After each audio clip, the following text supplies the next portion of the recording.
Bismillahirrahmanirrahim. Assalamualaikum warahmatullahi wabarakatuh. Yang saya hormati Bapak Kepala Sekolah SMA Negeri 1 Pabedilan, yang saya hormati rekan-rekan Bapak Ibu guru yang sudah hadir di tempat ini. Puji dan syukur selalu kita panjatkan kepada Allah Subhanahu wa Ta'ala karena di pagi hari ini, di hari Jumat, kita bisa berkumpul dalam keadaan sehat walafiat. Salawat dan salam senantiasa kita tercurah limpahkan kepada junjungan Nabi besar kita, Nabi Muhammad SAW. Bapak Ibu guru yang saya hormati, pertama saya mengucapkan terima kasih atas kehadirannya di dalam rencana presentasi RTL, rencana tindak lanjut di kegiatan diseminasi PJOK tahun 2024. Sebelumnya kegiatan ini sudah berjalan hampir 3 bulan kurang lebih.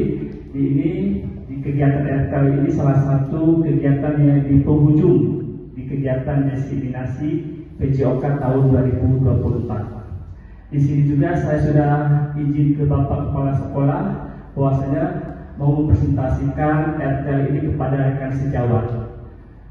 Di samping itu juga perlu Bapak Ibu ketahui, alhamdulillah kita juga ada fasilitator di PKG PJOK, yaitu Pak Haji Fatoni. Beliau sebagai fasilitator di kelas lain. Jadi ketika RTL ini buat, alhamdulillah saya dibimbing oleh beliau juga tentang pembuatan RTL ini. Begitupun Bu Lili sebagai guru PJOK juga, dan teman-teman Bapak Ibu juga maupun lain yang sudah ada di sini, saya mengucapkan terima kasih. Langsung saja untuk mempersingkat waktu Bapak Ibu. Yang pertama Pak Guru, RTL ini Bapak Ibu, rencana tindak lanjut ini sebagai salah satu modul di kegiatan PKG PJOK. Di sini saya mengambil temanya itu salah satu tradisi yang ditinggalkan, yaitu permainan tradisional. Ya, itu tema di RTL PJOK yang saya buat Bapak Ibu. Berarti di sini tema yang diambilnya permainan tradisional itu identik tentang kebugaran jasmani. Lanjut, kenapa saya pribadi mengambil RTL itu? RTL rencana tindak lanjut PKG PJOK ini salah satunya, yang pertama, di latar belakang ini semakin berkembangnya teknologi kaum Z. Jadi di sini saya simpulkan Bapak Ibu, peserta di kelas 10 terutama yang ada di SMA di Pabedilan itu dikatakan kaum Z, karena kaum Z ini mencintai nilai-nilai tradisi asing. Jangan sampai kaum Z ini mencintai nilai tradisi asing sehingga nilai-nilai luhur bangsa kita itu terlupakan. Itu yang melatar belakangi yang tadi saya ambil itu permainan tradisional. Yang kedua, apa saja sih yang membelakangi di permainan tradisional ini? Itu permainan sekarang ini berkembang di kaum Z ini peserta didik, yaitu banyak sekali permainan yang mereka terapkan itu semacam game online. Jadi untuk permainan tradisional itu mereka itu sehingga lupa Bapak Ibu. Itu yang melatar belakangi mengambil tema tentang permainan tradisional. Yang ketiga, pendidikan PJOK merupakan bagian integral dari keseluruhan yang memiliki peranan membina pertumbuhan fisik, pengembangan psikis serta keterampilan motorik. Ini yang ketiga yang melatar belakangi. Yang keempat, permainan tradisional dan pembelajaran PJOK membantu siswa dalam bersosialisasi. Sudah jelas, ketika siswa atau peserta didik ini memainkan permainan tradisional itu akan membantu sosialisasinya antara teman satu dengan temannya lainnya atau kelas satu dengan kelas yang lainnya. Itu yang melatar belakangi saya mengambil tema tentang permainan tradisional. Berikutnya Bapak Ibu, di slide berikutnya, apa sih tujuan RTL itu? Ada 3 tujuan yang saya bikin atau saya buat. Salah satunya di sini tujuan programnya adalah ingin menumbuhkan rasa menghormati terhadap keanekaragaman budaya. Jadi saya ingin menerapkan bahwa peserta didik itu ingin menumbuhkan rasa menghormati akan keberagaman budaya. Karena salah satu budaya kita itu, budaya tradisional itu, jangan sampai peserta didik itu tidak menghormatinya. Yang kedua, apa sih tujuan programnya? Di sini tentunya ingin melestarikan permainan tradisional. Jangan sampai permainan tradisional ini anak-anak di kaum Gen ini lupa. Jadi itu tujuan dibuat RTL tentang permainan tradisional, sehingga ketika anak bisa melestarikan permainan tradisional itu, anak itu akan membuat aktivitas psikik atau aktivitas fisik dengan meningkatkan kebugaran. Itu tujuannya. Dan yang ketiga, selain itu ada juga terbiasa bekerja sama dengan rekan sejawat, sehingga anak memainkan permainan tradisional ini, anak tersebut akan nanti saling bekerja dengan rekan sejawat atau kelompoknya sehingga bisa memecahkan suatu masalah. Ini 3 hal pokok tujuan dari program RTL tentang permainan tradisional. Lanjut, yang berikutnya ada capaian yang diharapkan. Jadi ketika membuat rencana tindak lanjut, salah satu yang tema permainan tradisional ini, apa sih capaian yang diharapkan? Nah, di sini ada 3. Yang pertama itu, satu itu pengen adanya pengenalan, dan jelas sekali. Jadi sini peserta didik itu ingin dibuat pengenalan tentang aktivitas terlibat aktif dalam permainan tradisional. Nanti ketika anak bermain itu dibuatnya tentang pengenalannya itu terlibat aktif. Si murid itu membantu aktif dalam permainan. Ini salah satu di pengenalan. Yang kedua, eksplorasi. Eksplorasi ini bagaimana peserta didik itu dapat mencari topik. Dalam artian nanti mencari topik itu apa sih judulnya permainan tradisional itu, tentang apa sih aturannya dan sebagainya. Itu peserta didik itu akan dibuat untuk mengeksplorasi atau menggali tentang aturan atau menggali tentang judul, menggali tentang permainan tradisional. Dan yang ketiga tentunya yang diharapkan adalah proyek. Bagaimana nanti setelah pengenalan sudah, eksplorasi sudah, peserta didik itu akan dibuat salah satu proyek. Proyek di sini adalah aktivitas peserta didik merancang dan membuat produk sebagai hasil belajar. Dalam arti nanti si peserta didik itu akan membuat suatu pertandingan atau event dalam permainan tradisional. Nah, jadi peserta didik mulai merancang, membuat, setelah itu nanti akan dibuat salah satu permainan dalam bentuk event atau pertandingan. Ini 3 capaian yang diharapkan kepada peserta didik dalam permainan tradisional. Berikutnya, setelah capaian apa saja sih struktur program dan mitra? Jadi Bapak Ibu, ketika RTL dibuat ini ada yang namanya struktur dan ada yang namanya mitra. Jadi mitra ini seperti apa strukturnya? RTL ini tentang permainan tradisional itu salah satu program yang dibuat kurikuler yang menjadi upaya mendalami dan menghayati materi pelajaran yang dapat dilalui kegiatan permainan tradisional. Yang kita ambil salah satunya adalah permainan tradisionalnya ada 2, itu gobang sodor dan lari balok. Yang kemarin pernah kita praktekkan ya Bapak Ibu ketika di HUT PGRI yang kemarin di SMP Negeri 1 Papedilan. Ini jangan sampai anak-anak itu tidak mengenal sehingga permainan tradisional itu lupa. Itu tujuannya. Jadi program ini nanti dibuatnya di luar jam pelajaran. Di luar jam pelajaran sehingga nanti dikatakan mungkin salah satu kegiatan kokurikuler. Itu Bapak Ibu. Setelah itu apa sih struktur program berikutnya? Peserta didik yang terlibat, di sini nanti akan melibatkan peserta didik kelas 10. Karena mungkin pribadi saya mengajar di kelas 10, nanti akan dilibatkan program ini untuk kelas 10. Begitu juga nanti akan dipandu oleh guru PJOK. Saya sendiri mungkin nanti dengan Bu Lilis, dengan Pak Haji maupun dengan Bu Devi yang ada di SMA Negeri 1 Papedilan, itu akan membantu tentang rencana program ini. Ya.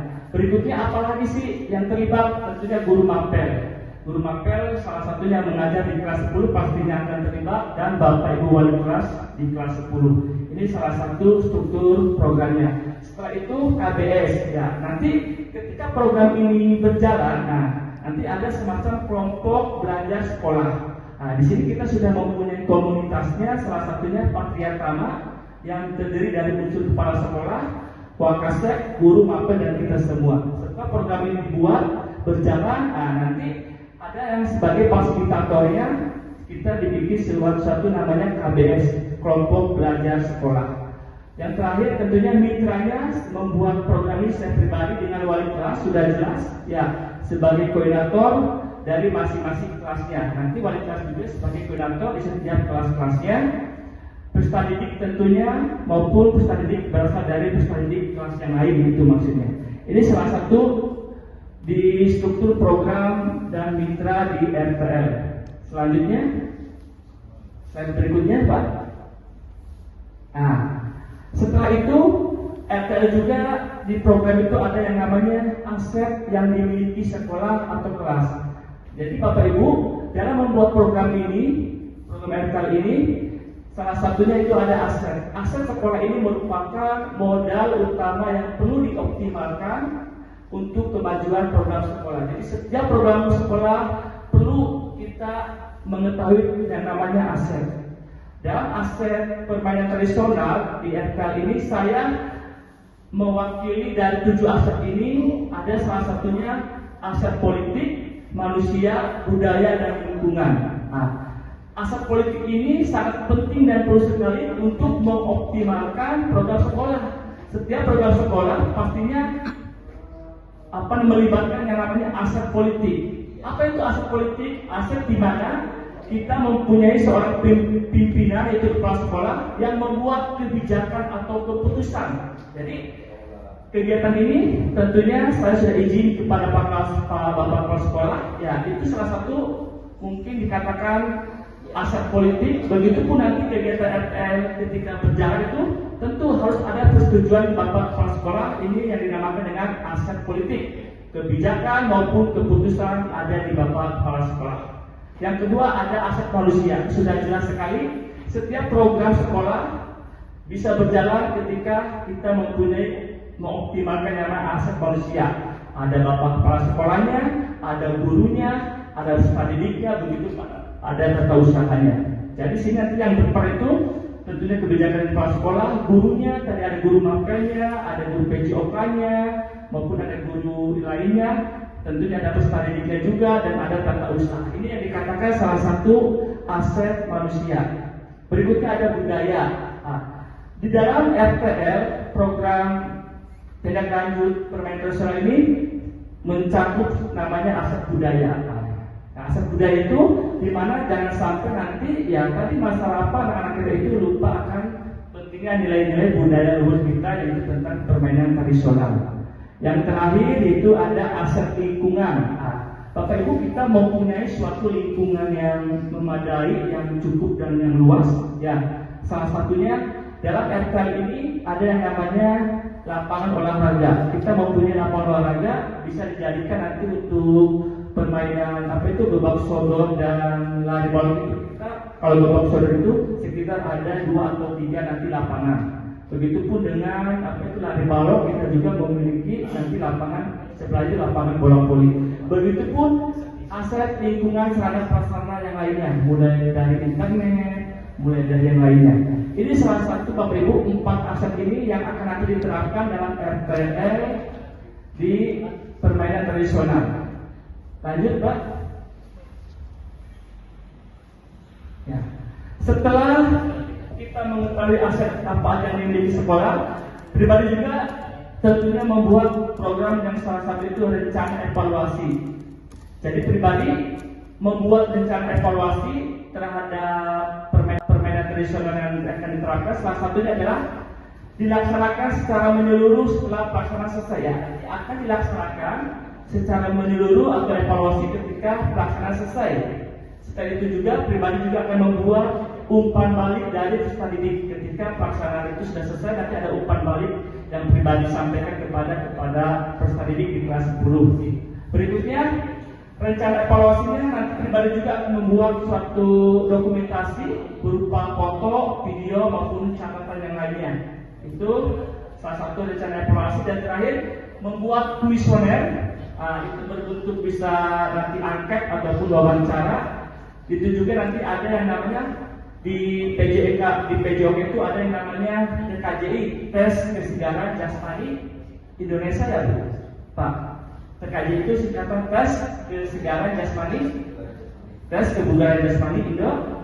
Ya itu nanti ada tes pengukurannya. Ya itu rencana evaluasi di RTL di permainan tradisional. Lanjut. Pribadi juga merumuskan suatu program, pastinya ada kemungkinan tantangannya. Nah, apa saja sih tantangan yang nanti akan timbul terjadi ketika rencana program itu berjalan? Salah satunya di sini cuaca. Cuaca itu bisa dikatakan bisa panas atau bisa hujan. Nah, itu bisa membuat nanti kegiatan akan diganti di kemudian hari. Berikutnya kegiatan sekolah yang bentrok antar kelas. Nah, ini nanti kemungkinan yang tantangan yang munculnya seperti ini. Yang ketiga, kegiatan sekolah yang bentrok karena dilakukan pas hari efektif. Nah, jadi nanti ini tidak akan dilaksanakan pas hari efektif KBM. Yang tadi saya sampaikan dari awal itu kita membuat semacam co-curricular, jadi di luar jam pembelajaran. Berikutnya itu tantangannya adalah kemungkinan motivasi peserta didik rendah, salah satunya faktor malas. Nah, ini salah satu tantangan bagaimana nanti jangan sampai peserta didik ini malas sehingga motivasinya nanti rendah sehingga nanti tidak berjalan dengan lancar kegiatan RTL-nya. Itu juga setelah tantangan muncul, pribadi juga akan membuat solusinya. Bagaimana sih solusinya ketika tantangan itu muncul? Salah satunya pastinya jadwal kegiatan pada saat musim kemarau dan di pagi hari atau sore hari. Nah, nanti ini akan dibuat jadwalnya di semester berikutnya. Pada saat nanti musim kemarau atau tidak musim hujan, itu nanti bisa dikatakan di pagi atau sore hari. Pagi harinya pada saat mungkin hari Sabtu atau hari Minggu yang intinya tidak mengganggu jam pembelajaran. Begitupun di sore hari setelah jam pembelajaran bisa dilaksanakan. Berikutnya, jadwal kegiatan harus disesuaikan supaya kemungkinan tantangan ini tidak terjadi. Itu solusinya. Yang ketiga, jadwal kegiatan disesuaikan di hari yang tidak mengganggu jam pembelajaran. Tentunya yang keempat itu pribadi kita harus selalu memberikan motivasi sehingga nanti anak yang malas itu ketika kita memberikan suatu motivasi akan kegiatan ini anak nanti termotivasi ikut menyusunkan program RTL ini. Ini yang dikatakan kemungkinan tantangan beserta solusinya. Ya, terakhir ya Bapak Ibu, itu mungkin salah satu presentasi ya hanya secara singkat ya tentang RTL rencana tindak lanjut program designasi PJOK di tahun 2024 yang mengambil tentang tema kebugaran ya. Itu secara secara singkatnya Bapak Ibu. Di sini mohon sekali Bapak Ibu, nanti di akhir ini ada yang namanya umpan balik. Umpan balik terhadap Bapak Ibu yang di sini kepada saya. Umpan baliknya nanti saya sudah siapkan Bapak Ibu yang namanya sticky note ya. Nanti tinggal Bapak Ibu tulis saja ya, tulis saja di sini ya. Tapi jangan sampai lupa mencantumkan nama dan mata pelajarannya. Nah di sini ya. Nanti tentang apa pertanyaannya ada di sini. Jangan dibuka dulu Pak Abdul.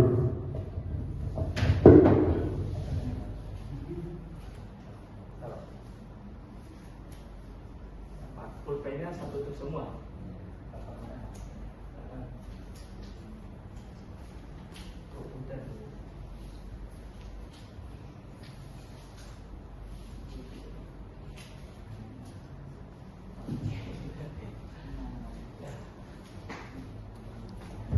Itu sekiranya sudah saya kasihkan ya Pak Ibu ya. Mohon untuk memberikan umpan balik, hanya ada 2 umpan baliknya. Di satu scale itu untuk 2 umpan balik ya Bapak Ibu.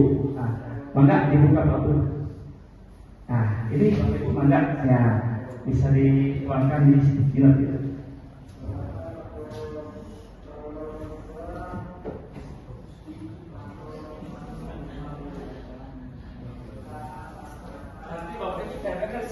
Sebagai bukti dokumentasi.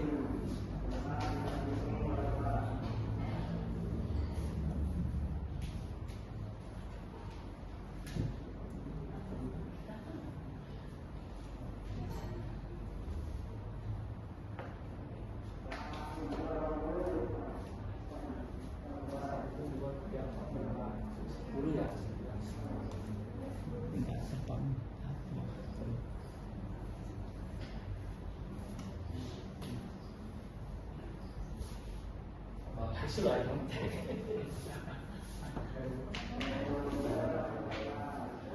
Belum ada tempel.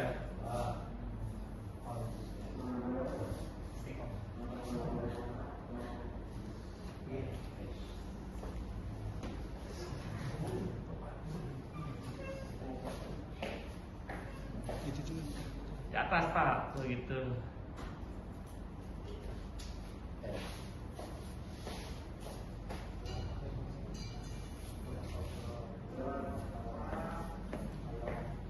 Saya langsung ke sana Pak.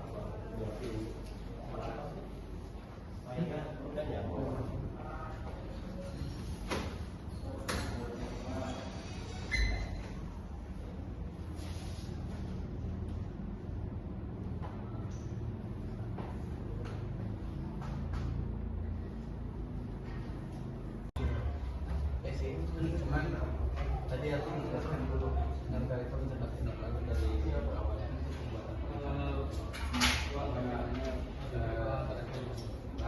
perencanaan pembelajaran berbasis proyek. Tambahkan dulu paling kan endingnya yang lanjut dari program. Jadi sebelum membangun PR, kami ditugaskan untuk membuat rancangan pembelajaran.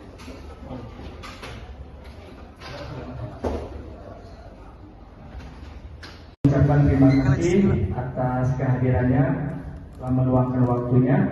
Pribadi mengucapkan terima kasih sekali lagi sebanyak-banyaknya kepada Bapak Ibu di sini. Saya tutup. Assalamualaikum warahmatullahi wabarakatuh. Nah, terima kasih Bapak Ibu.